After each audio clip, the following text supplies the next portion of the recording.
debt ceiling, stock market. Where do you want to start, Maureen? Let's talk about the debt ceiling. It's coming up quick. And they've been trying to avoid it ever since the election. You know, nobody's talking about the debt. The debt right now is over $20 trillion. Now you say, what does that really mean? It means that eventually that debt is going to have to be repaid either to, it's roughly, believe it or not, half of it is being held by Americans. It's not that dangerous because it's held here in this country. But a lot of it's held by the Federal Reserve as well. How do you work that out? Well, I laugh at this because the big question is, you're right. And I don't think that the average American has any idea what that even means. Let me put some specifics behind that.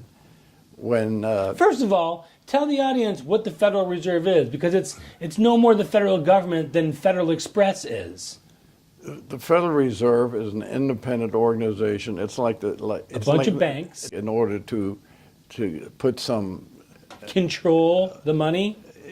No, it's supposed to be. It's made up of about 12 board members representing different parts of the country, and their whole point is to watch what's going on in order to say, is it time to reduce the interest rates, or to, well, you know what they did is they brought the interest rates down to nothing,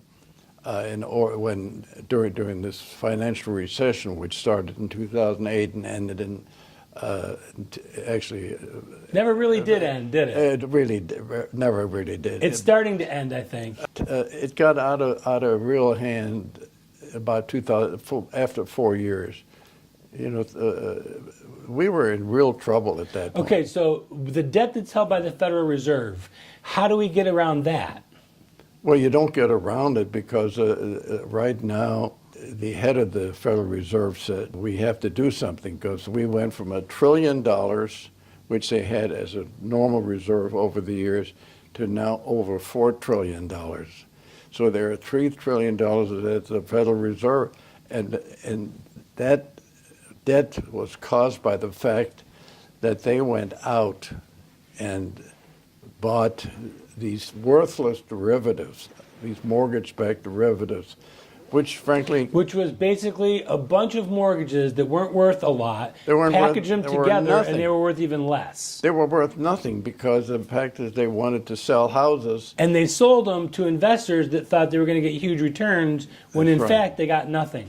Yeah, but also it made people happy that they could buy houses with slow mortgages. And they could buy a house for $100,000, and 30 days later it was worth $120,000. Exactly right. And a year later it was worth $200,000. Well, the whole thing was, but they did something that they could do because the Federal Reserve is really America's central bank. You know, every major country has a central bank. Whether it's in the Eurozone, wherever. So the Yellen did a really outstanding job. She said, look, the only thing we can do is we got to buy these worthless mortgage-backed securities, these derivatives. They aren't worth a penny, but by the fact that the Federal Reserve bought them up, it put value on them.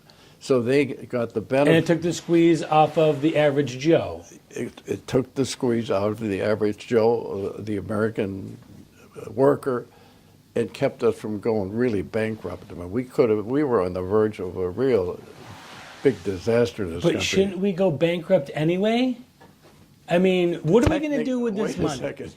What do you mean, should we? We are technically bankrupt because we owe $20 trillion. Now that to the average person, it doesn't mean that much, but that's a huge amount of money. So now the debt ceiling raise is coming up again.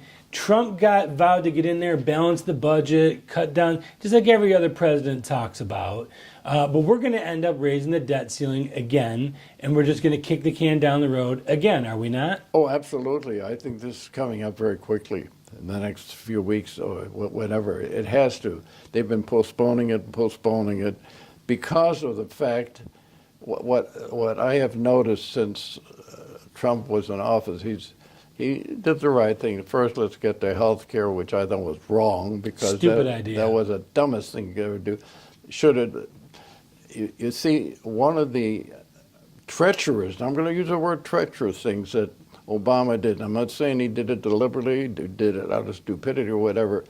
What he did, what Obama did, the money that was voted by the Senate in order to get us out of the terrible situation we were in early in 2008.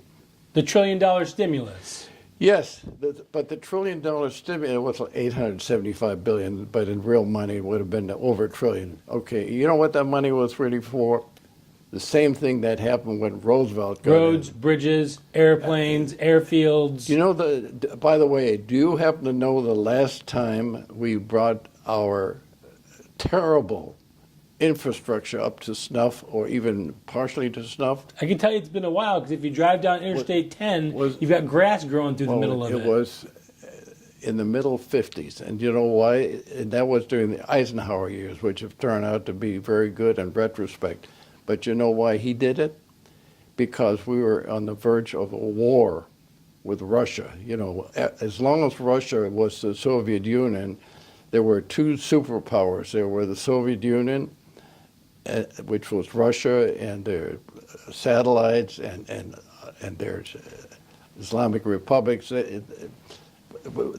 were two countries that controlled the world for about 45 years, from 1945 to 1990. One was the United States, and one was Russia. And you know, the guy that kept this thing from exploding, I mean, really coming very close to exploding, and never really got total credit for it, was John F. Kennedy. John F. Kennedy took a tremendous gamble when the Russians sneaked missiles into Cuba. And Castro allowed this to happen, obviously. And they were going to blackmail us by having these missiles with nuclear warheads at their disposal and say, now you better do what we tell you because otherwise we got you now where we want you. Sure, you also have them, but you're way away someplace, you know. We're going to have the advantage. Well, what a lot of people didn't know, America had guided missiles planted in Turkey. And you know, Turkey at that time was very much a big factor in NATO, even though they weren't part of the Eurozone. And what happened was Dobrynin, who was the Russian ambassador, and Robert Kennedy got together and they worked out a deal. And the deal was that the United States would take their missiles out of Turkey, and they would take it. And at that time, it was Khrushchev, and Khrushchev already had ships coming into Cuba for the purpose of putting more of these missiles in there, and we stopped them. And okay, tax cuts. Two questions. One, how important is it to the economy, to the party, and to Trump? And two, is it going to happen? I think that he's going to get sabotaged by his own party again. What do you think? I can only speculate because I have never seen such a lack of planning as now. How important would tax cuts, corporate tax cuts, be for this country? Well, here again, you know, the last time we had any tax program in 1987, 30 years ago. And we desperately need it because one of the things that foreign countries are giving American conglomerates is the fact an advantage in taxes. Yeah, we charge 35%.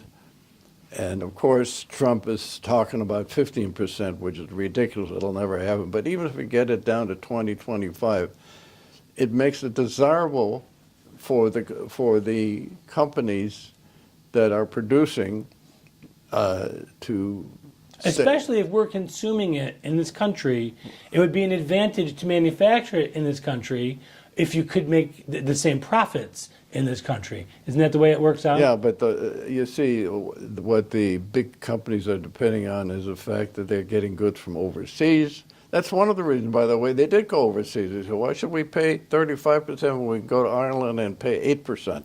Right. I mean, that's, if you and I were running a business, that's exactly what we do. And you can't blame owners or people that have a major stock interest in these companies. This is the American way. So that's going to be the next hurdle that's going to be taken on by this administration. How likely do you think that that's going to happen? I'm not very hopeful. Let me put it that way.